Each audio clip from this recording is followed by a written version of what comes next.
We just finished discussing the proof of work mining network and the 7 layers of security: energy, technology, politics, finance, the network itself, the spatial security, the temporal security. So what you have is you have Bitcoin as a decentralized crypto asset network. And the thing that pops up a lot is the question of, what does energy usage look like over time? And is energy usage going to keep increasing as the price of Bitcoin increases? And I've seen commentary on this. I think a lot of people get it wrong. They seem to think that as the price of Bitcoin increases, the energy usage will increase linearly. And if there's a 100x increase in Bitcoin price, there's a 100x increase in energy usage. And I think it's just worthwhile to make the observation that over the past 10 years, the mining network has gone from being energy intensive to being technology intensive. Another way to say it is in every single industry, you go from being labor intensive to capital intensive. When we started with 1 million people sowing or farming, it was a labor intensive activity. As the capital equipment gets better, first you have, horses and carts and ox carts, and then you have tractors, and then you have mega tractors, then you have factories. All of a sudden, the amount of labor matters a lot less, and the amount of capital equipment matters a lot more. I mean, there's a time when 90% of the country was farmers, and now just 1 or 2% of the people in the country produce all the food. Mm-hmm. It's because it's become technology intensive. The Bitcoin network is similar in that, except substitute for labor, energy, and substitute for capital, technology. If we go back 10 years, it probably took 100 times as much energy to develop to generate an exahash as it is right now. An S19 takes 30 megawatts per exahash, but an S9 takes 150 megawatts an exahash. So you have a 5x improvement in energy efficiency over one generation of equipment. We're like on the 7th generation of mining equipment. If you go back 2 or 3 generations, then you get that 100x increase in energy intensity. If you look at where we are today, and you go forward 10 years, it's reasonable to expect that you will get improvements in efficiency from 3 dynamics. You've got halvings in the protocol, and we have one every 4 years. So that means that over the course of a decade, you have a 5x increase in efficiency from the halvings. Then if you have a 4x increase in energy efficiency and you get it twice, or a 5x and a 4x, you get a 20x increase over 2 more generations of hardware. And now you've got a 20x times a 5x, or about 100x increase in efficiency. So Bitcoin price could go up by 100, and the network efficiency would go up by 100, and the energy consumption could be flat. And that's an important thing to keep in mind, because people sometimes think, well, energy is used to secure the network. No, it's crypto energy.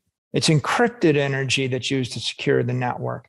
And in order to get it from raw energy to crypto energy, you have to run it through a SHA-256 miner that's properly engineered in a heat sink. And so as the heat engineering improves, the miners get more efficient. And as the semiconductor technology for ASICs improves, the miners get more efficient.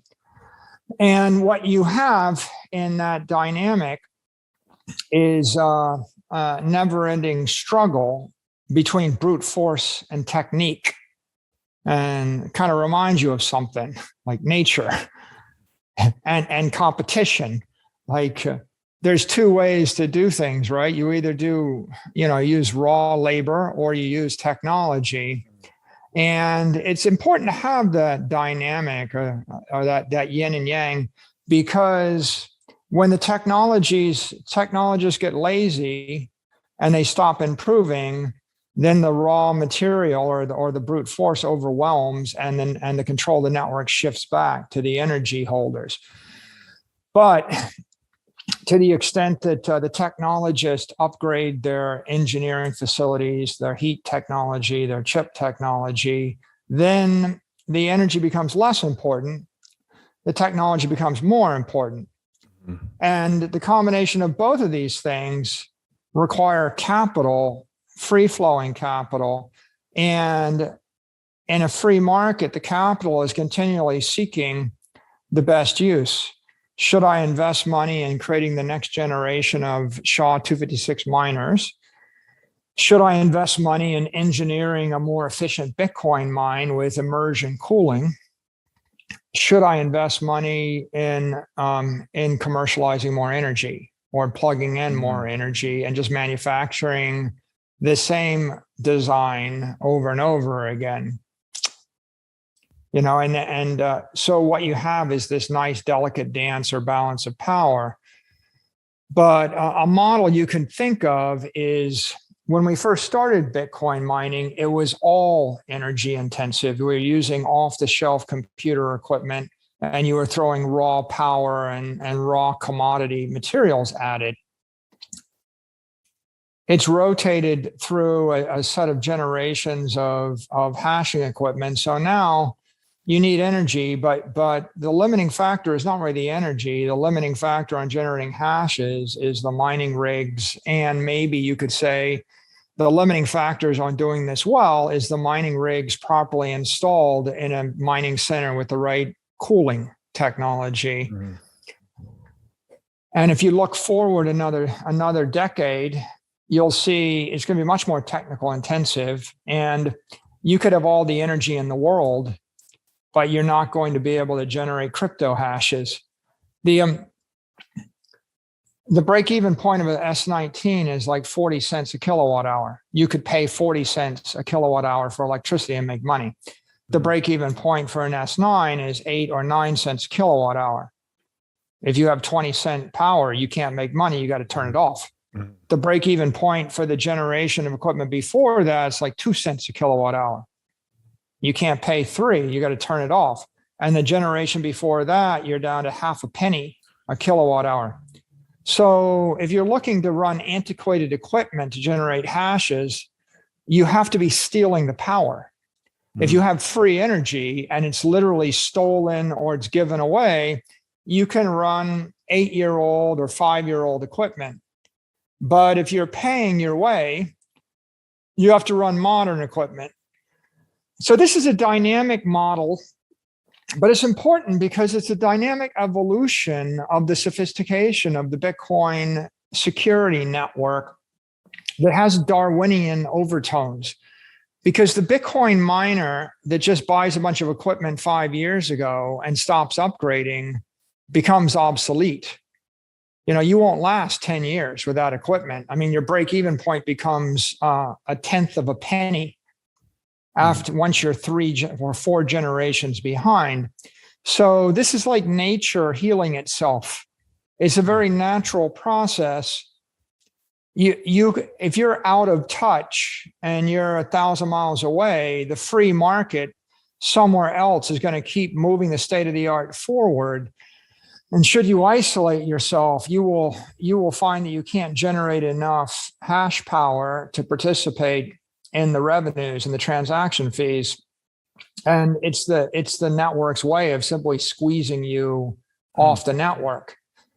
Now, what that means is Bitcoin miners are organic creatures with a negative feedback loop. I mean, in essence, a market mechanism. The difficulty adjustment is not just tactically every 2 weeks in the protocol. The difficulty adjustment is in the market, because if you don't upgrade your hardware every 4 years, you become uncompetitive. And you can't upgrade your hardware every 4 years unless you are a responsible custodian of your capital. If you spend all your money, if you didn't save any money, if you're not trustworthy, if you don't have credit, you can't buy any equipment. And so to stay competitive on the Bitcoin network, you have to be creditworthy, you have to be competent, and you have to be credible. Someone that has the technology has to be willing to sell to you. And so I would say that the dynamic nature of the network is you have this competition between miner operations and the technology providers and the energy sources and the political jurisdictions, and you have to be upgrading, and you probably need to be improving your efficiency by a factor of 1.5 or 2 every year. You know, you're subject to Moore's law and this competitive Darwinian pressure.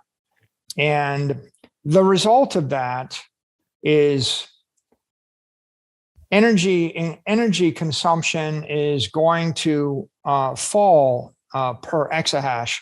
We'll go from 150 megawatts an exahash to 30 megawatts an exahash to 5 megawatts an exahash to 1 megawatt an exahash to half a megawatt, you know, and on down. We're just going to move down this efficiency curve. You could imagine if I gave you, you know, this supercomputer, you know, the size of a sugar cube. You know, it's just look at the amount of power on modern semiconductors, right? Think about what's in the latest iPhone chip. We just keep compressing computing power, and we find a way. And human ingenuity is like that. They will keep finding a way to create more hash power using better technique. And so that suggests that energy consumption will probably increase non-linearly, like with the log of the price. If the price goes up by a factor of 10, energy consumption might go up by a factor of 2 or 2.5 or 3. At some point, you start to think you will roll over, you'll peak. We might have already done it. You peak energy consumption, and then you taper off, or it holds constant as the hash rate increases. And instead of a Bitcoin miner spending half of their budget on energy, you roll over to spending half of your budget on capital, right? You're buying capital and amortizing it. Yes. And pretty soon your variable cost on energy is 5% and 40% is capital equipment. And what you've got is not an energy war to see who controls the network. You've got a technology war to see who controls the network. And why is that good? Well, because energy is a raw material in the universe. But 7th generation SHA-256 miners are specialty equipment, right? Everybody on Earth can find some energy and throw it at the problem. But you know, throwing the 11th generation of SHA-256 mining equipment at the problem is something that probably no one's going to be able to do unless they spent a decade or 2 decades engineering that equipment and thinking about it. So you have a specialization in the same way that John Deere tractors are specialized after 100 years. And, you know, if you went back to a farmer in 1850 and you describe what a farmer in 2020 can do, right? It's like night and day. Right. That's what's going on with the network. So, I think it's self-healing, self-sealing, self-correcting, and the combination of the Darwinian and Adam Smith capitalist competition is critical advantage for Bitcoin versus, say, a proof of stake network. Right. Because in proof of stake network, you pretty much turn off energy competition, you turn off semiconductor competition and innovation, you turn off engineering and heat engineering innovation, you turn off capital financial competition, you turn off the political element, and that means that I can get fat, dumb, and happy. I can just post $1 billion worth of my tokens and go to sleep for a decade. Right. And no one's trying to make the network better. So it's not being tested. There's no stressing of it, right? And ultimately, the problem with that is you're going to suffer in integrity and durability. Right. So we're again at this point where it's the Bitcoin mining network itself is a free market in and unto itself, and it reflects many of these properties of capitalism. So there's this, this yin and yang, I guess, of efficiency and magnitude sort of going back and forth. And to your point, that's reflected in many markets historically, where we shift from labor intensity to capital intensity. And this basically means that the capital, as it becomes more plentiful and effective at amplifying labor, you need less labor to accomplish the same results, right? This is a natural capitalistic progression. Does this all, let me ask you this. So the useful life of a miner, I'm not sure what that is. Maybe it varies generations. I think it was 4 to 5 years. 4 to 5 years. So we have the older generations rolling to cheaper energy to remain in the marketplace. Newer generations steal energy, right? If I can bootleg energy, then I can run old generation miners profitably because my variable cost is zero. Right. And then so newer generations would then be allocated to more expensive energy resources initially. Does this then, is this an aspect of the gradually increasing fully amortized cost to produce each Bitcoin? Or you actually, because there's more CapEx, I mean, maybe the CapEx OpEx mix is changing, but the overall cost to produce each Bitcoin is rising, which is putting upward pressure on its price in the marketplace. Is that another way to look at this? That's not clear to me. What's the price of energy? Is it going up or going down? Maybe the price of energy is going up and then it's going down. Yes. What's the price of semiconductors? Is it going up or is it going down? Right. Well, sometimes it's going up. It's going up if there's a monopoly on the semiconductor chips, and then it's going down when someone else enters the market. And you're in our Intel chip, a 386 chip is pretty cheap now, right? Yeah. Chip prices are coming down, but the next generation is going up. But again, it's a competitive thing. What's the price of semiconductors? Well, if there's only one provider and there's a monopoly, then you could say, well, the price of your semiconductors is going to go up every generation forever, and cost of Bitcoin mining is going to go up. But there isn't one semiconductor company. There's multiple. If there is one, we're back to Jeff Bezos' statement, your margin is my opportunity. Yeah. Bitcoin is an open market for mining, so anybody can engineer a SHA-256 chip. Anybody, there is no one type of Bitcoin miner. There are people slapping these things in the back of trucks and driving them around and plugging them into bootleg power lines, right? It's not very efficient. Yeah. There are people that slap 500 Bitcoin miners into a container and they just drop it on top of a pad. Does it work? Sure, it does. Is it properly heat engineered? No. Does it get hot? Very. What's the consequences of running hot? You have to turn off the mining equipment some of the time, so you lose efficiency, and they burn out, and their useful life is not 4 years, it's 3 years. It's 2 years, right? So there's a competition here. And just like there's competition for energy, how will energy go up forever? No, energy could go to zero, right? If I invent coal fusion, yeah, will semiconductors go up forever? No, they'll go up until at some point Bitmain is they raised their prices, and then everybody started talking to Intel. You go to another semiconductor company and you say, well, look, Bitmain's, tripled their prices and now you can make this much. And now you draw somebody else into the space. Yes. So I think that there's a dynamic equilibrium between the engineering and the semiconductor and the energy, and the best capitalized companies, they can buy the new equipment. Like the publicly traded North American companies, they will go and buy all the new shiny equipment, and poorly capitalized companies will run the old equipment, and then you will roll forward like that. So let me okay. I'm just trying to. It's not clear to me how much it will cost to create a Bitcoin. Yes. right? Because I mean, that's a function of, well, I mean, if we look, maybe the profitability of Bitcoin is a function of the rate at which we add hash power versus the rate at which we add Bitcoin holders. If we increase the number of Bitcoin holders by a factor of 10, and we increase the hash power by a factor of 2, then the profitability and the revenue per exahash is going to go up by a factor of 5, right? Yeah. And if we increase the exahash by a factor of 10 and the holders by a factor of 2, the profitability is going to deteriorate. And so the profitability of the Bitcoin mining is going to have an impact on the rate of development of Bitcoin mining semiconductor chips, right?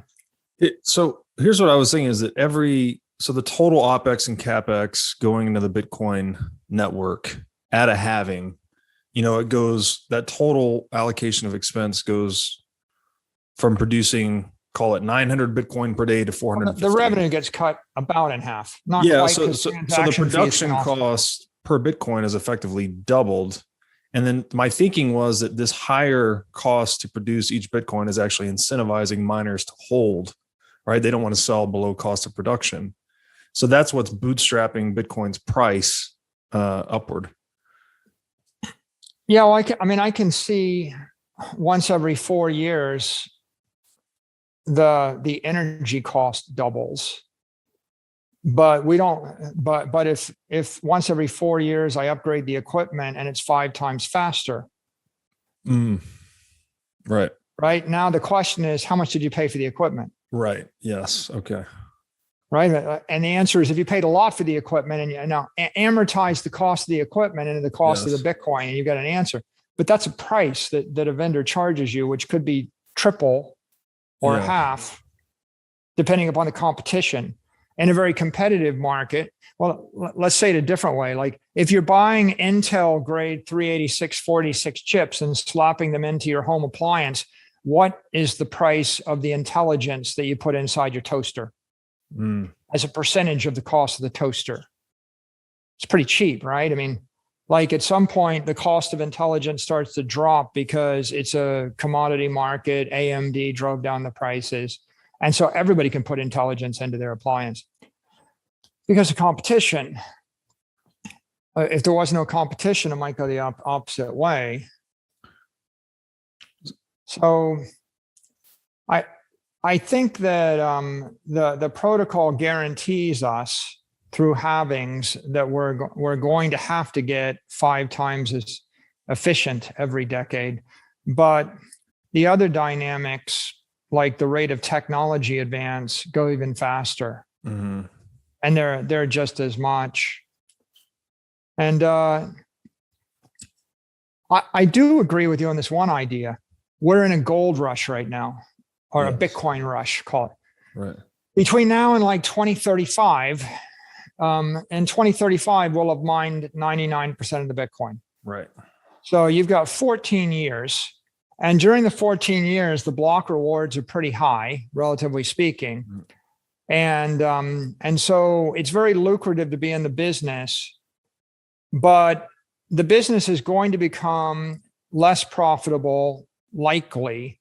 At the very least, we know it's going to rotate into a transaction fee business. So instead of 90% block reward, 10% transaction fee, you could expect 90% transaction fee, 10% block reward. And the transaction fees are also going to scale more likely with the log of the price, not linear to the price. If I want to move $1 million, I might pay you $10. And if I want to move $10 million, I would pay $12, but I'm not going to pay $100. I'm just going to overbid the $1 million buyer. And if I want to move $50 million, I'll bid $14. Yeah. So the transaction fees will increase with the number of transactions on the base layer, and that'll be a dynamic. But the block rewards go away, and so if you're a Bitcoin miner, it's a very lucrative, high growth business right now. But it will move toward an efficient transaction security network later, and you would do well to buy Bitcoin, right? That's why it makes sense to hodl Bitcoin if you're a Bitcoin miner, because it's your hedge. If Bitcoin, it's a hedge against two things, right? It's a hedge against the inevitable protocol, which is the protocol says Bitcoin mining is going to get 90% less lucrative over the course of, right? Cut in half once, cut in half twice, right? Over the course of 12 years, you get cut in half 3 times.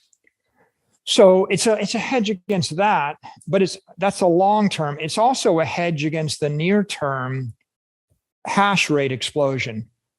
If you're mining Bitcoin right now, and if somebody comes out of the blue and they bring a lot of hash rate on the network faster than you expected, then your market share gets cut. In that situation, Bitcoin may win. If everybody believes Bitcoin's going to win and there's a flood of people to enter the mining business, you want to own Bitcoin. Mining's going to get competitive. Bitcoin's going to get more valuable. So you definitely don't want to be in a situation where you mine Bitcoin, you sell all your Bitcoin for cash, and then in that case, you're attempting to run a cash business in 16 years when the revenue's been cut in half 4 times. Right. And presumably if you cut 100 to 50 to 25 to 12 to 6, when you're generating 6% of the revenue and everybody else has had 12 years or 16 years to get in the game, it's going to be more of a commodity business.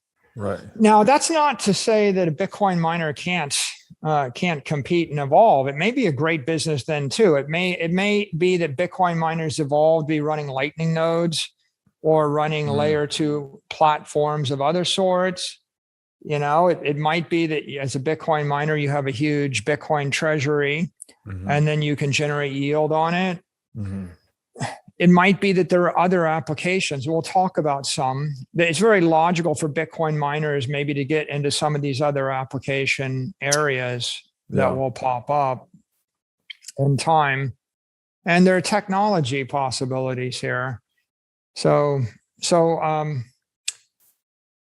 I would say the logical thing to do in business is you don't worry about what happens 16 to 20 years out. If you can make a ton of money now, you might very well make enough money now to have 10, 20, 30, $100 billion of capital then, at which point you can go buy something else to get you in the business. And my other point, I guess, here is, yes, it's true, Bitcoin miners should keep Bitcoin. But it's also true that non-Bitcoin miners should keep Bitcoin. If you believe in Bitcoin, then the logic follows that no matter what business you are in, if you have operating income, you should invest in Bitcoin. Right. And if you are able to generate financing, if you can raise debt or equity, then you should also raise debt and invest that in Bitcoin. So that would be the case for other companies. Like MicroStrategy looks at it that way. We're not even a Bitcoin miner. But that's my thought on the Bitcoin mining network and the dynamic model over time. I think that some people intentionally misunderstand this, like people that are like proof of stakers. They intentionally misunderstand it, because if they misunderstand it, then they can assume that energy consumption is linear, and then they can, play the ESG card and pretend that they're, they can do their virtue signaling and say they're doing something good for the environment because they're not using energy. Right. But the truth is they're not using energy, nor are they using technology. They're not using hardware technology, engineering technology, or energy, nor are they submitting their network to competition. And they're not using external capital, political or financial.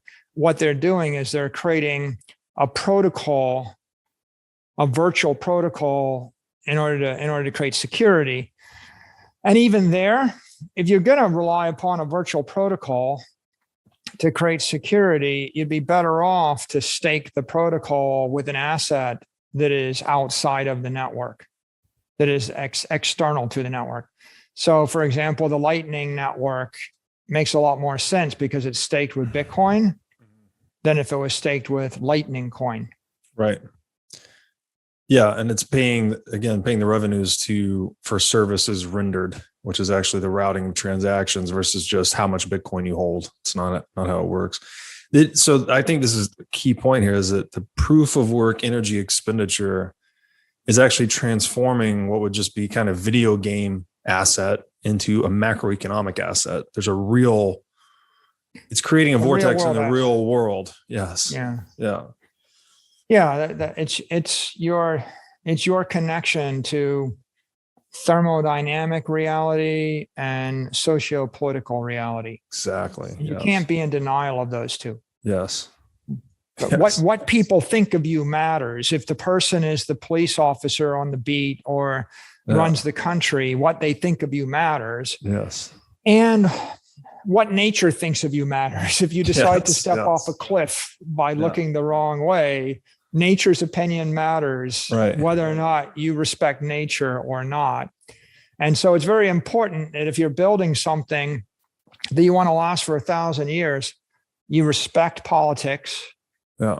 And you respect thermodynamics and you respect physics. Yes. And proof of work is this is very creative invention to continually connect and synchronize the Bitcoin network with political physical reality. It's never ending evolution. Every 4 years, every 2 years. New miner, a new chip, a new place, a new thing. Throw away the old. The old generation has to die so the new generation can form, so that the creature can evolve. Otherwise, the creature stagnates and becomes progressively more fragile. Until it's no longer capable of competing in the real world. And that energetic anchor to these realities, energetic, which begets socio-political reality. This is what's keeping all network participants honest and accountable, right? There's this synchronization and rule set imposed upon them every 10 minutes that you can't avoid. It's like gravity, you just cannot ignore it. Yeah, it's quite a wonderful thing. It's a crypto universe. Yeah. Satoshi played God. Created, either call it creating your own universe and setting the planets in motion by defining the space-time constant, or the other metaphor is you released a creature into cyberspace. You set the genetic DNA of the creature. You controlled how it will procreate. And once you release the thing, then, it spreads as some kind of swarm life form, continually evolving. So I think with that, I think we conclude that the Bitcoin mining network and the Bitcoin network in general is quite a wonderful thing. Now, the next question is, how does it scale? If we go beyond the network, the primary purpose of the Bitcoin mining network is to provide security and enforce, protocol integrity and durability of the system.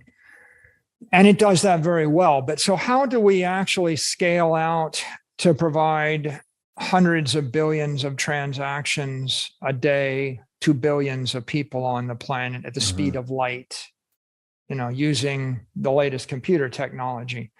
And that's, I think, where a lot of people fall down. They don't, they just want to look at the base chain and say, well, it moves 7 transactions a second, and so you can't scale. But they lack the imagination to understand the consequences of the layering. So the Bitcoin monetary network, it scales based upon platforms at the layer 2 level, and then applications above that level. And you could call them layer 3 applications, and you can also have applications embedded in applications on top of applications. So you could have layers 4, 5, 6, and 7, and eventually you could have interplay between the applications. But for the purpose of our discussion, let's just call them layer 2 platforms and layer 3 applications in order to keep from getting too confusing in our semantics. So what's the most important one? Well, Lightning is a very interesting and maybe the most important layer 2 platform. And the idea behind Lightning is I want something to be exponentially faster and exponentially cheaper. And in return, I'm willing to secure exponentially less money. So if I have only $100 at risk, then there's no reason why I couldn't do 10 million transactions on that channel. And that totally makes sense, because as you scale out, if you look at the transactions that 8 billion people need to make on this planet every single day, the majority of the transactions are actually of value less than $1. In fact, there are plenty of transactions that could be valued in pennies. And then the big transactions might be $10, $100 or $1,000. And if you were to look at the transaction stream on the Visa network or the MasterCard network, right? I mean, the average check is like $28 or something, but there's billions and billions and billions of them. They go on. So that you don't really need the final settlement security of Bitcoin, because that's the highest level of security in the world. And you're getting that to move $1 billion. You probably only need to move $1 billion around, occasionally. It's like if I moved 7 nuclear powered aircraft carriers per second anywhere in the universe, I could probably win whatever war I wanted to win. If that's what I'm using my teleportation power for. So Bitcoin is good for teleporting large chunks of value. But for all of the routine work, you want something smaller. And so the logical thing to do is, the way Lightning gets at it is you're putting liquidity in a channel, you're putting value in a channel, and the channel is at risk, but the overall blockchain isn't. And of course, the beauty is you get to keep your keys and keep custody of that. So that's a very fascinating thing. You can build the universe on Lightning. So presumably you could give 8 billion people Lightning wallet or wallets, more than one. You could build Lightning into PayPal and Square Cash and Apple Pay and Google Pay and Facebook and every messaging app. And you could use it at all scale, not just to move money, but to move anything. The other day, I did 1,000 Satoshi transaction on Lightning for 1 Satoshi in 1 second. Hey, everybody. As you've no doubt learned by watching this show, Bitcoin is the single most important asset you can own in the 21st century. And one of the most important companies in Bitcoin today is NYDIG. NYDIG's mission is to get Bitcoin into the hands of as many people as possible. One of the ways they are accomplishing this mission is by empowering banks and financial technology companies to offer their own Bitcoin products and services. As a true game changer in the industry, NYDIG is safely unlocking the power of Bitcoin for forward-thinking individuals and institutions alike. Led by Robbie Gutman, Yin Zhao, and Ross Stevens, NYDIG has absolutely exploded onto the Bitcoin scene recently and has quickly become a leader in this space. So, whether you are a professional investor looking for asset management services or a company looking to white label your own Bitcoin product or service, consider NYDIG your single source solution for everything Bitcoin. So Lightning is an obvious layer 2, and the simple design idea is I create a channel with 1 million times less Bitcoin in it, and I move it 1 million times faster. Yeah. And that works fine. I mean, and there are other approaches, of course, but if we give up, you can give up all of the proof of work because you don't have as much at stake. And you're creating a staked network, but you're staking it with an external asset. that derives its value from external assets external to it. Mm-hmm. Energy capital and political capital and technical capital are flowing into Bitcoin capital, and Bitcoin capital is then flowing into the Lightning Network in order to secure it. So once you get that idea, you realize that a layer 1, layer 2 solution is a lot better idea than a higher performance layer 1 solution, because making the layer 1 twice as fast or 3 times as fast or 10 times as fast or 100 times fast, it doesn't get you to 1,000,000 times as fast. Mm-hmm. And what you're doing is, it's no different than the common sense way that human beings solve every problem. If you had $1 million in the bank and you were going out on a Saturday night and you needed to spend money quickly, you would take $100 in cash and you would break it into $25 bills. You put it in your wallet and you would rest assured that you can't lose more than $100, and you would leave the rest of the money locked up in the bank. And the money in the bank takes 48 hours to get at and takes lots of degrees of authentication, is behind 3 feet of steel. And the money in your wallet, is in your front pocket, and it takes 1 second to get at. And, occasionally you drop a $5 bill on the floor when you're drunk, and the life goes on. And if somebody said you had to take the entire $1 million with you out to a nightclub every Saturday night, you would say, that's pretty stupid. And if they said, well, the bank vault doors, they're too heavy, we're just going to have to re-engineer them to make them 1,000 times lighter so that you can open the bank vault doors faster so that you can access the $1 million on Saturday night while you're drinking. Yeah. You might think, well, maybe it wasn't such a good idea to actually have access to all my money while I'm drinking on a Saturday night. Well, and the same is true with the idea of a base layer, right? Maybe it's not such a good idea to have that many transactions on the base layer because every single moving part is just something to break, right? And so you got yourself too many moving parts. You don't want it.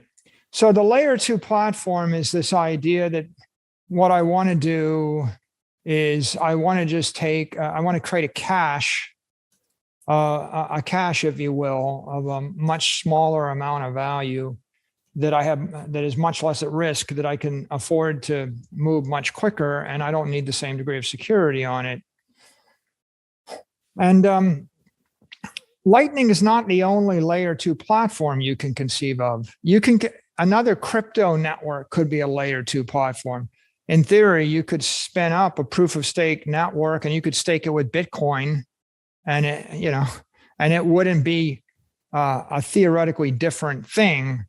If you you can also spin up a crypto network proof of stake, and then you can move Bitcoin through it. But if you're using the native token and moving Bitcoin, then your Bitcoin's only as secure as the native token. Mm-hmm. And of course, if the native token is ginned out of thin air and yo-yo coin, right, then that's a problem. Ultimately, the real issue with layer 2s is you're moving a portion of value into that layer 2, trusting the layer 2 in order to get performance or functionality. Exactly. So you can do it. You can do it with Lightning, and the logical thing you do is you stake with Bitcoin, and then you reduce the risk to the channel liquidity. That's a way to do it, and that's logical. Another way to do it is like to build some kind of system. Like maybe if I was in an exchange and I had Bitcoin on the exchange and I created an API to the exchange that was programmable, then in a way, the exchange is holding the Bitcoin. The API is providing you with a very fast speed. Now you've taken a different risk. You've taken exchange risk, which is some counterparty risk of some sort. If you use a Paxos or a NYDIG platform, those are kind of more conventional platforms to build applications on top of. Like NYDIG has a platform for you to build a credit card plugged into Bitcoin, and Paxos is a platform, plugged into PayPal, to their application. And so if you want that kind of platform, you plug a mobile application into one of those platforms. There is some risk with that counterparty. Yep. It is limited to the amount of Bitcoin you're handling on the platform, and you can do all sorts of things to mitigate the risk. But clearly, there is a need for layer 2 platforms, and there isn't a need for just one layer 2 platform. Like Lightning is a compelling decentralized, layer 2 platform because it's decentralized. But there are a lot of layer 2 platforms that'll be centralized because they need to be regulated in order to meet with regulatory compliance obligations. Yep. And there are a lot of counterparties, like a credit card company might prefer to work with a centralized layer 2 than a decentralized layer 2 because they have regulatory constraints of their own. Yeah. And this is similarly rooted in something very fundamental as proof of work, is there's this fundamental trade-off between security and freedom typically. And so in money, we're saying that the security model of Bitcoin is its decentralization, but with that comes a lot of work, right? It doesn't do many transactions per second. But what you can do is abstract that Bitcoin to a more centralized database, whether it's a custodian or a Lightning. A Lightning is kind of a decentralized, centralizing force. You pick up all this functionality, but you're giving up some of the trust minimization you get at the base layer. I would say that if your focus is on property and what you want is digital property, you want the system optimized for durability and integrity over time, and performance and functionality and compliance are not on your list. Your list is durability, integrity, immortality. Yeah. Very simple. But as you move toward applications and you move away from property toward applications, you either have to optimize for functionality. Like if there is no functionality, there's no application. Or you have to optimize for performance. If I can't pay for the coffee, within 1 second, I can't pay for the coffee. Or you have to optimize for compliance.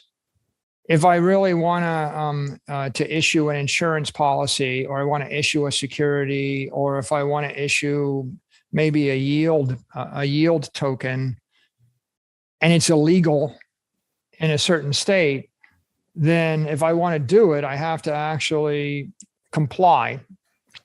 And compliance pops up with stable coins. Compliance pops up with DeFi exchanges. Compliance pops up with derivatives. Compliance will pop up with any kind of thing that looks like it's a security token. These are all applications. And, is there a future for those applications on top of Bitcoin? Yeah. But Bitcoin's not the application, right? And the application will be built on a layer 2 platform, or it'll just be built naked against the Bitcoin, right? Maybe it is, you don't use a platform. Like I can implement my Bitcoin credit card using the NYDIG platform, or I could hire an army of programmers and I could build it one off, right? Right. There's this little battle of, do I build a custom app or do I build an app using your SDK? And so platforms are going to be, either operating system type things with an SDK, that's what they're going to be. They're going to look like that. And it looks like an AWS where they spin up services. You can imagine AWS spinning up a whole package of Lightning nodes. If I could spin up my Lightning nodes, and run them, maybe I would do that. Maybe I wouldn't do that. Probably Lightning's not the best example because people are looking for something totally decentralized there. But a better example would just be an SDK that allows someone to deploy a mobile app that has Lightning and Bitcoin money transfers embedded in the mobile app. And I just want to do it quick and easy. Yeah.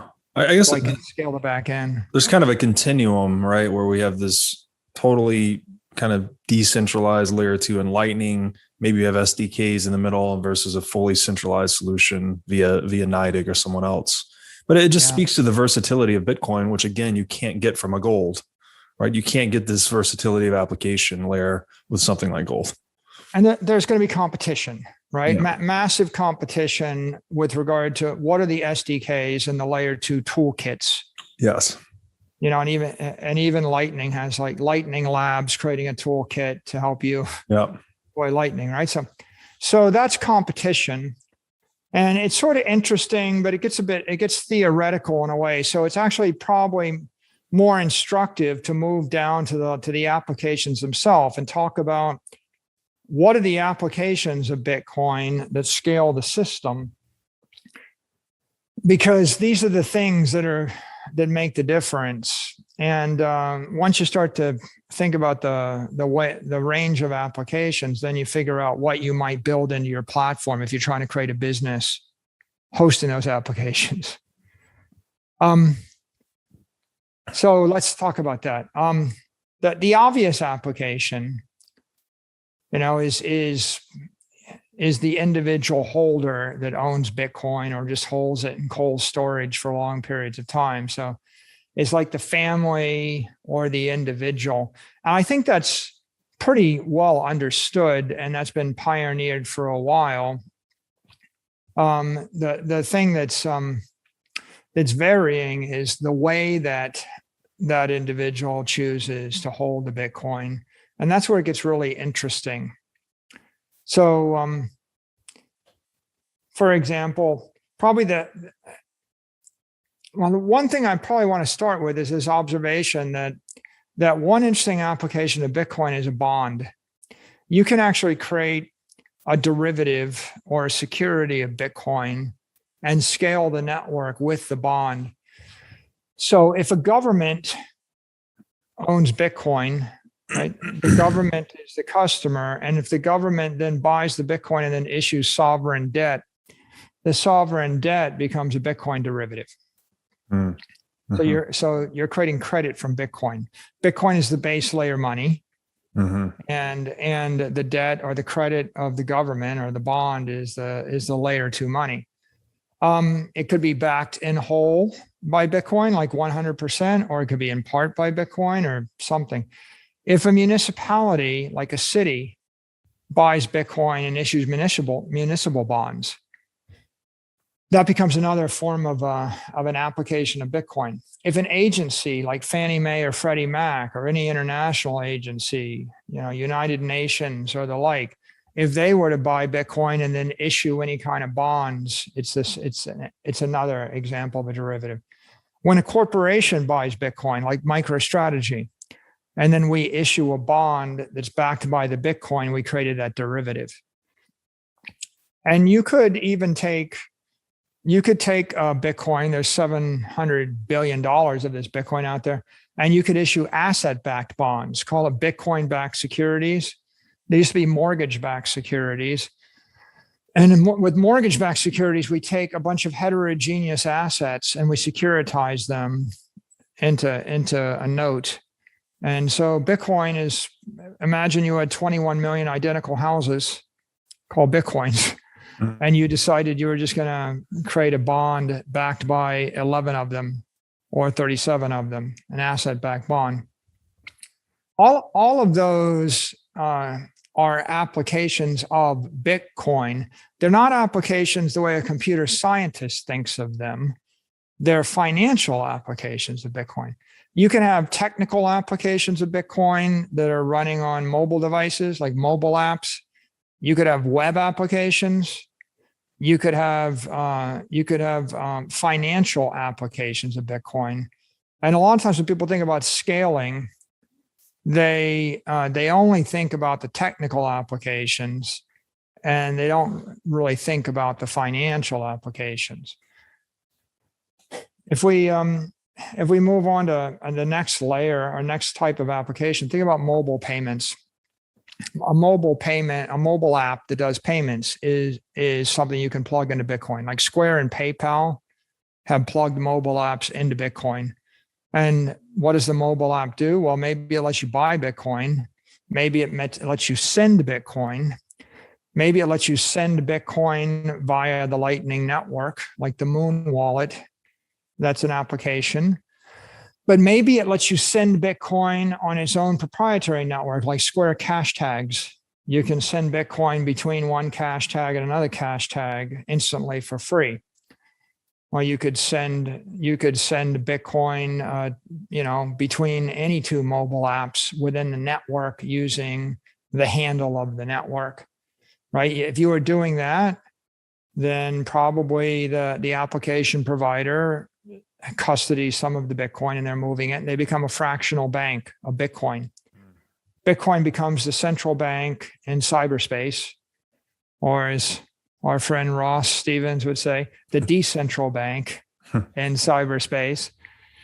And then all of these other mobile apps or websites become fractional banks plugged into the central bank of cyberspace. And they custody some amount of Bitcoin. The mobile payment space is particularly promising because all these mobile applications are one step removed from being mobile banks. And there's no reason why, Facebook and Apple and Google and the like don't eventually become mobile banks. It's like it was a matter of time before they let you send photos. And then at some point they decided to let you send videos. And then they decided they give you emojis. And then they decided they let you send audio files. Yeah. And in a way, you could think of Bitcoin, as just another file type. Yeah, it's all media. Money file type. Yeah. So kind of inevitable. Now, you start with mobile payments, and then when you start to think about moving that around and the services that consumers want, right? You're now into retail banking. So the retail banking applications are, in essence, savings accounts and credit lines based on Bitcoin for consumers. So you've got billions of people that presumably want a wallet with an asset in it, and the asset would be Bitcoin. And then they want to borrow against it. So you want to be able to draw down a credit line at an interest rate. So I carry around 10,000 in Bitcoin. I borrow $1,000. I pay 4% interest. Now I've drawn the credit line in the local fiat currency in question, euros, dollars, yen. I pay the interest rate, whatever that is, and then I spend the money. And that's pretty popular. I mean, credit cards are quite popular, right? How many credit cards are there in the world? So we're really talking about credit cards drawn against Bitcoin property instead of unsecured credit lines. And then the opposite is also the case. Maybe the consumers want savings accounts that generate yield. So I have Bitcoin. I either hold the Bitcoin, or I move the Bitcoin into a yield generating account, or I move the Bitcoin into, or I put it in a collateral line and I use it and pledge it as credit. Now, is that the same everywhere in the world? No, not really. You're going to have different regulators in every jurisdiction, in every state. They're going to tell you whether or not you need a money transfer license or a banking license, or whether or not you need a securities registration in order to give yield or give loans or move money around. Right. And of course, there are always nuances. I think this is one of the nuances that caused El Salvador to designate Bitcoin as legal tender so that they could easily move Bitcoin around on mobile apps. In a place where the government has collapsed, then the solution is going to be a mobile wallet with Lightning, because there is no regulator. And wherever you have that kind of weak governance, then it's not going to matter. As the governance gets stronger, then there are going to be questions of what's your compliance requirements to do a retail banking application. And it looks like it's literally different state to state, country to country, jurisdiction to jurisdiction, and evolving right now. And that's one of the reasons why maybe centralized applications, CeFi, will actually beat the DeFi. I mean, because the message of DeFi is, oh, it's really expensive going through all this AML KYC. Yes, that's true, but it's also illegal not to. So the real question will be, can you do it, and how much validation do you have to go through to do it, and how compliant do you want to be? Hey, everybody. So that was episode 16 of the Saylor Series. And we started off this installment by taking a dive into the economic dynamics of Bitcoin mining and what Saylor describes as the shift from a energy intensive business to a technology intensive business. And again, if we're looking, I think it's important to reflect here on Bitcoin, as Saylor described it in a previous episode, as a microcosm of capitalism. Because what we're seeing here and describing here in Bitcoin mining is indeed a natural progression of capitalism itself. So this is akin to the Bitcoin mining shifting from energy intensity to technology intensity is akin to the shift from labor intensity to capital intensity in agriculture. So what does this mean? It's in the name, actually, capitalism, right? The purpose and intent of capitalism is to accumulate capital. And capital is anything that accelerates an actor from an intention to the realization of that intention. So if you are trying to go from New York to LA, your shoes will accomplish that aim at a certain speed. A car will do it much faster, and a plane will do it even faster than that. So as you increase your sophistication up the capital stack from shoes to car to an airplane, you're actually decreasing the distance in time between you and your goal, in this case, going from New York to LA. So as humans accumulate more capital, they are further magnifying the economic output of labor, right? That's what capital really does. So naturally, in the case of agriculture, when we didn't have much capital, and this could be, knowledge, tools, et cetera, it took a lot of man hours to produce enough food to feed everybody. But as we start to accumulate capital and we have additional layers of labor magnification, it takes less and less labor to feed the whole population. And so this is reflected in, I forget the exact numbers, but, clearly at the dawn of the agricultural age, it was basically 100% of human labor going into feeding everyone. And today in the world economy, I think agricultural employment is sub 5%. So that is only possible through the accumulation of capital. And indeed, this is the purpose of civilization, actually, is to trade and innovate to magnify productivity in this way. And really, those are, in fact, despite common misconception, people think government is involved in the creation of capital. It's only through trade and innovation that we can create capital in this way.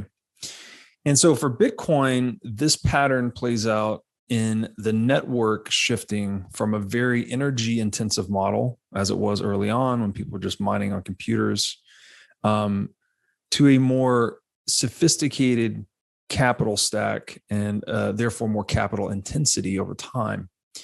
And so Saylor's making the argument here that, again, contrary to common misconception, that the Bitcoin price will always track to its energy consumption, that he actually thinks we either have hit peak energy consumption or will soon hit peak energy consumption. And then the intensity, the capital intensity of Bitcoin mining will shift from energy towards capital, towards technology rather. So, and this is a pattern too, that, he's not just hypothesizing this is well established already in Bitcoin's 13-year history. So I thought, that's a very intelligent way to look at it. And once again, it's just pointing to Bitcoin as a microcosm of capitalism, which is a very useful model for understanding its resistance to disruption. So this is, and there's another dynamic equilibrium here. There's a dance, right, between energy producers and technologists that make up this microcosm of capitalism. So this is very much like a Darwinian dynamic equilibrium, one in which where energy producers are effectively using brute force in the attempt to solve the Bitcoin mining puzzle and produce new Bitcoin. But they are competing against technologists that are using technique instead. So they're trying to get more efficiency per unit of energy in the production of hashes. So, a hash is just a guess or a vote in this mining puzzle. And so energy producers are just trying to cast as many votes as possible, kind of brute force approach. But then the technologists side of it is more dependent on technique, trying to get more hashes per unit of energy. So this is a classic, magnitude of force versus efficiency of force struggle. And this has been observed and written about in many markets. And you have investors standing outside of this struggle, effectively allocating capital to whichever one is more profitable at that time. So as Saylor describes this is a very delicate dance or balance of power in that we're constantly pushing the envelope on energy production. Older generation miners are rolling to cheaper and cheaper energy sources. Everyone's incentivized to monetize cheap energy or stranded energy. And then on the other side, you have technologists incentivized through competition to squeeze as much margin or as many hashes from each unit of energy as possible. And this is, again, looking at Bitcoin as a microcosm of capitalism, this is that dynamic Darwinian equilibrium that keeps the whole ecosystem healthy. This over time is driving down energy consumption per exahash generated and causes the improvement of semiconductors or ASICs. So the net outcome of this is that same progression we just identified in capitalism, where we have this shift from energy intensity to technology intensity. And through an accounting lens, we could say this is a move from variable cost structure, right, where most of the cost per Bitcoin produced is this variable of energy, to a more fixed cost structure, where you're actually assembling these pieces of mining infrastructure, ASICs, et cetera, and then amortizing them over time.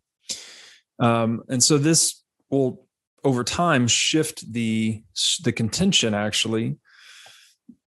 The market competition will shift from being one primarily of energy production, and we would expect it to shift more towards technology fabrication as more of the mining competition's intensity shifts away from energy and into technology.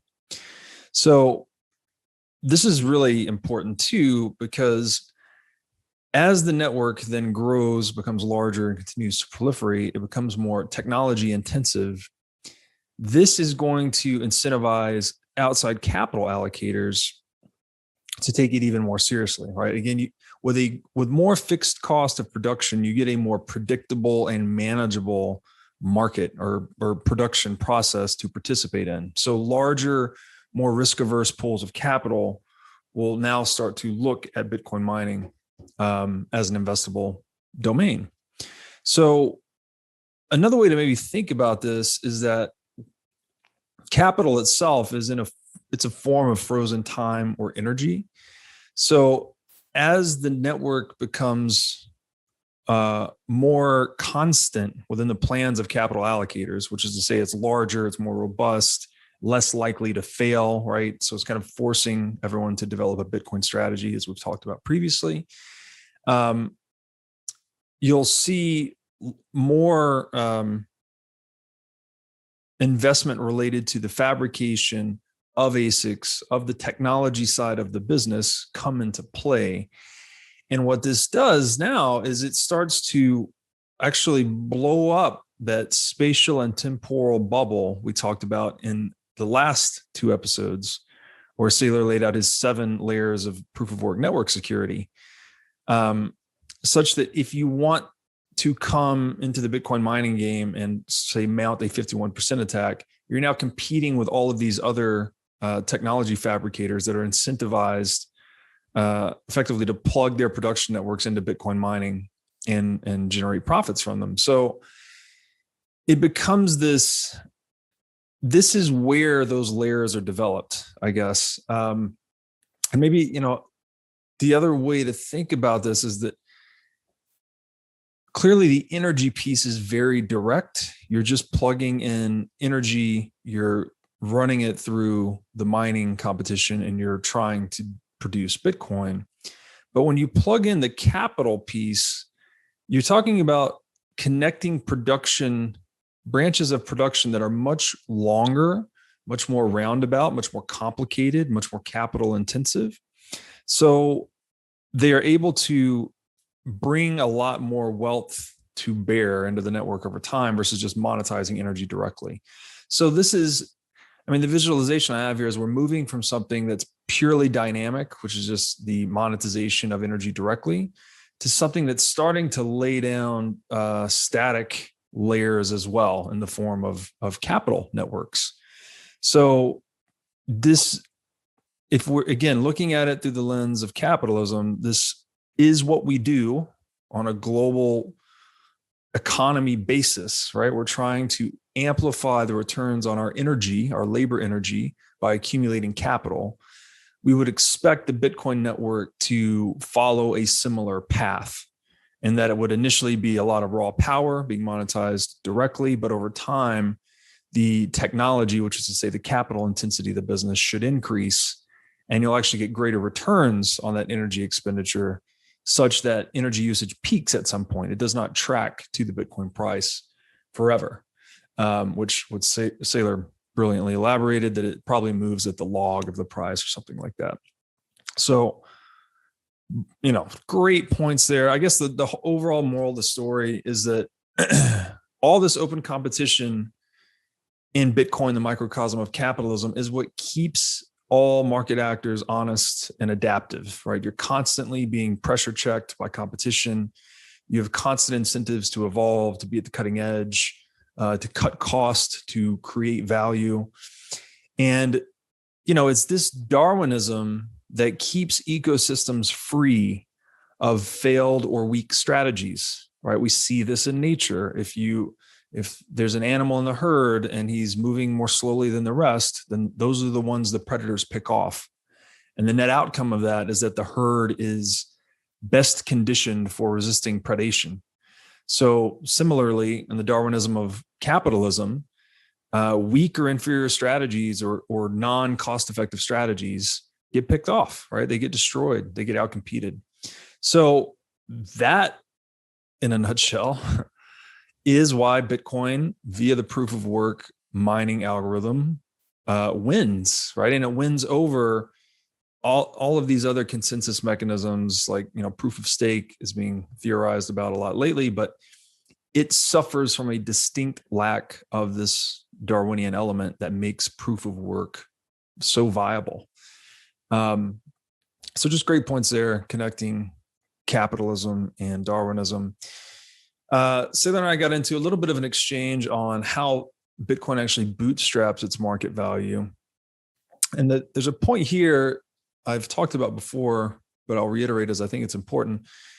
In the market for gold mining, the production cost tends to converge to the market value. Again, there's a dynamic equilibrium between the two, such that if gold is selling for $2,000 an ounce in the marketplace, and I can go out and mine it at a fully loaded cost of production of, say, $1,900 per ounce, I am incentivized to increase production, right? To allocate more capital into the production of gold, right up until I'm producing at a cost of $1,999.99, right? So long as there is any economic margin left in my production process, I'm incentivized to produce gold.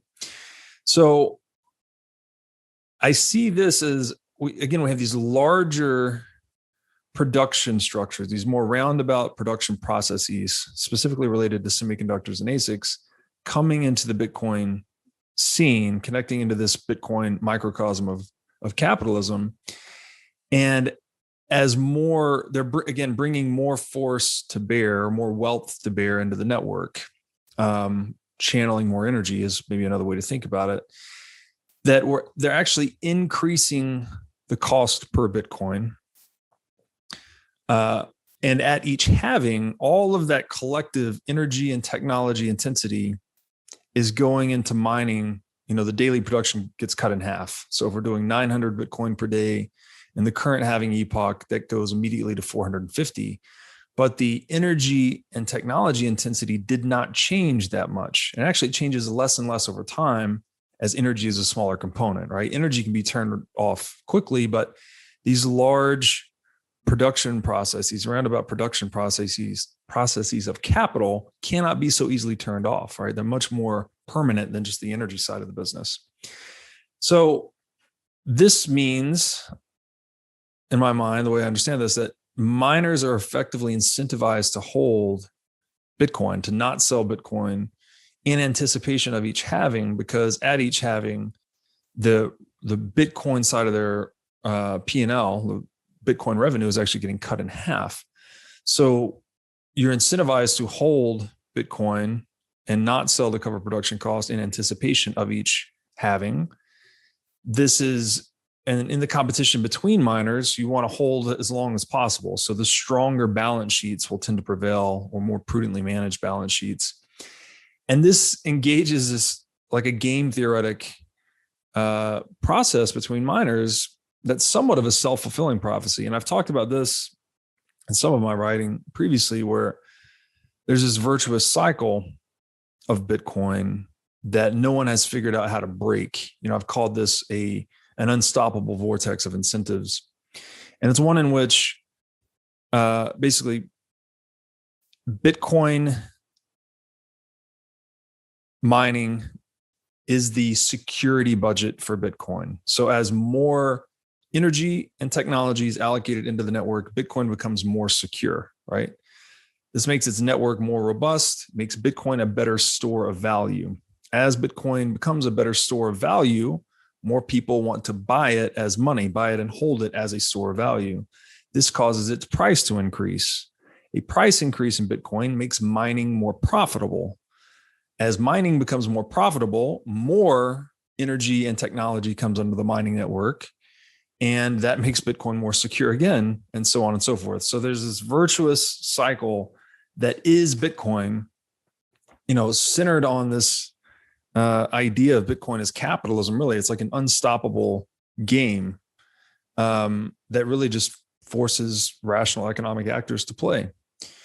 So that was a real interesting discussion there. But Saylor did make some good counterpoints that you can't necessarily know the technology side of the inputs, right? Because that's subject to innovation. But we would still expect that whatever the best semiconductor or ASIC technology available is, like that would be brought to bear in this game, because again, it's the difficulty adjustment constantly makes it more or less difficult based on innovation. So it makes Bitcoin adaptive to innovation itself, which is hard to get your head around. It's like Bitcoin is a living money in a lot of ways. So speaking of living money, we went into a discussion about how Bitcoin would scale through layers. This is something nature does as well. Nature evolves in layers. So looking at layer 2 itself, it's basically making trade-offs where you're giving up some trust minimization of Bitcoin at the base layer to pick up some additional functionality at a higher layer, layer 2. And this is very similar and intuitive to a trusted third party, right? So Bitcoin itself at the base layer, what makes it so expensive and slow is that every node and every miner is checking every other node and miner's work, right? It's distributed consensus. It's purposefully slow and expensive so that you don't need to trust any single actor, right? It's optimizing for decentralization. So clearly there's a lot more energy necessary to update this global set of ledgers versus just trying to update one ledger, which is effectively, that's the opposite end of the spectrum. That's what a trusted third party would be, right? That's what the Fed is. That's what your bank is. You're just trusting one group, one political aggregation of willpower versus the distributed self-interest of all actors. So, but because of that, there's a big gain in efficiency, right? You can get many more transactions per second on something like PayPal or Venmo than you can Bitcoin base layer. So what is Bitcoin going to do? Bitcoin, to scale in terms of payments per second, it has to scale through layers. You cannot get rid of this trade-off at the base layer. We need 21 million and we need decentralization. Those are the, or say fixed supply and decentralization. These are the most important properties of a non-state money. And that's what the Bitcoin base layer optimizes for. But to get it circulating as a more effective medium of exchange, Bitcoin has to scale at higher layers. And, we see this already with third parties. There's groups like NYDIG that are basically acting as a Bitcoin bank. So they're offering all the traditional financial services you're accustomed to using in the legacy financial system, but on a Bitcoin standard instead. So that's one way to approach it, right? You can have layer 2 organizations. You can also have layer 2 applications, which we went into Lightning Network in a little bit. But, the point here is that we have to optimize for decentralization at the base layer, as we've enumerated plenty in this series so far. And precisely because that keeps the money immune to opinion, politics, counterparty risk, right? It's a neutral set of rules that no one can change. And that's the most important property of Bitcoin at the base layer. So we can kind of look at it like this, that money itself, and this is more general than just Bitcoin, is this base layer protocol. It is this set of rules that ideally no one can change. This is kind of what gold was historically in the analog age, right? It was favored as money because no one could mess with the supply. No one could change the chemical properties of gold, et cetera, et cetera. But everything, so we could say that money is kind of like the base layer protocol for human action. Everything on top of that is really just an application. So, and this maybe gets into, we talk about the functions of money, right? It's a store of value, medium of exchange, and a unit of account. This is to say that base layer really provides us things that are very important to human being, which is a means of establishing value, right? What do other people find valuable? A means for actually transacting with others to discover what is valuable, and an accounting system to communicate the whole thing. So, and maybe this is a bit of an overgeneralization, but this is the way I'm thinking about it lately, and I think it ties in nicely, is that if we look at it this way, that money is the base layer for human action, and then all the institutions and businesses and organizations we build on top of it are effectively applications.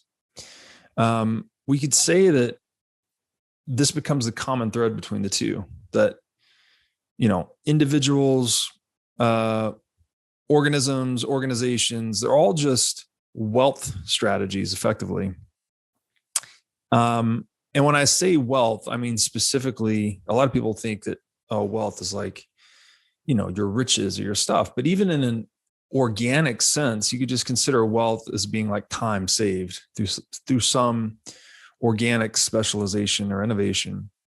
And at a very, deeply biological level, that's how evolution occurs, actually, is there's some need, the environment is demanding some need of the organism, right? Whether it's an eye to see that lets you gather food more quickly or find mates more quickly. That evolution itself is the buildup of these economic specializations over time. So it's increasing the organism's productivity. And then at a collective level, organisms come together to do the same thing. For human beings, it's trade and innovation. The reason we coalesce as a civilization is because we are more productive acting in concert than we are in isolation. if that were not true, then we would not be grouping together like this. So you'd say that at a biological level, that evolution is occurring through specialization.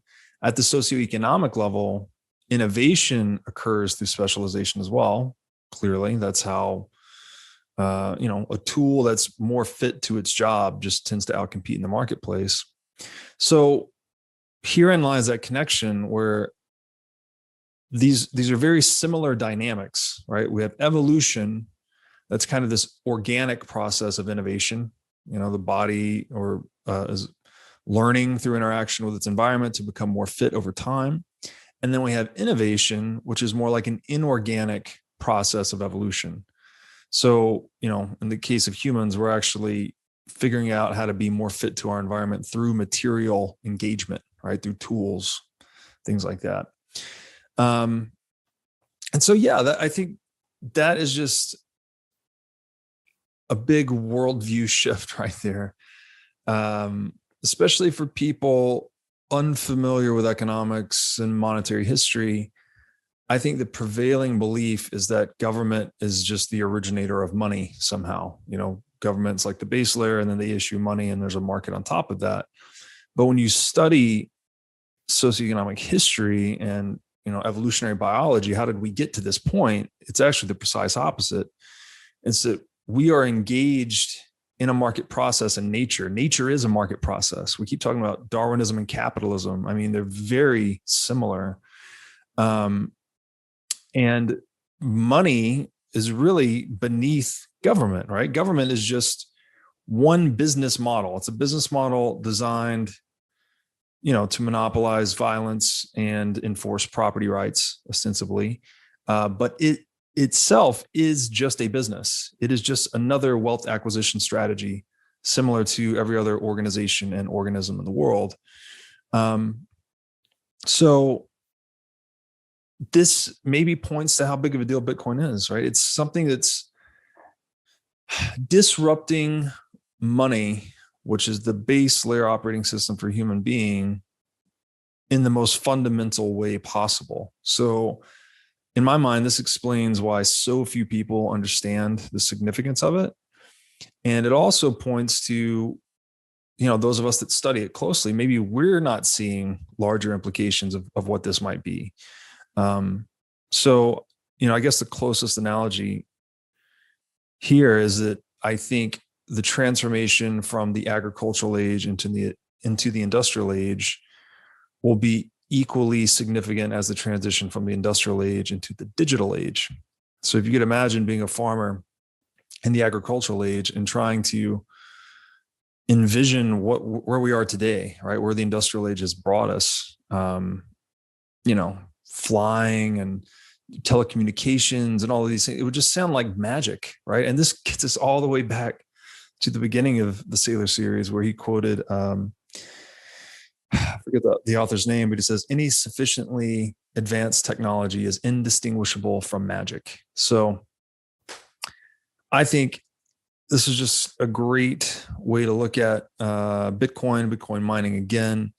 And, it comes down to this base protocol and the functions that it serves, that money lets us store value, which is to say, we can hold something that other market actors find relevant, right? That other people find valuable, lets us accomplish trade, which gets us to the second function of money, which is free exchange. This is letting us become more energy efficient through trade, and it facilitates innovation, which further increases our economic efficiency. And then finally, money holds us to account, right? Which one of these applications, organizations or any other application we build on top of the base layer of money, which one is working, which one is not, so that we can facilitate this process of creative destruction that propels capitalism and Darwinism forward. So I hope you enjoyed that one. That was episode 16 of the Saylor series, and I will see you guys back here again soon.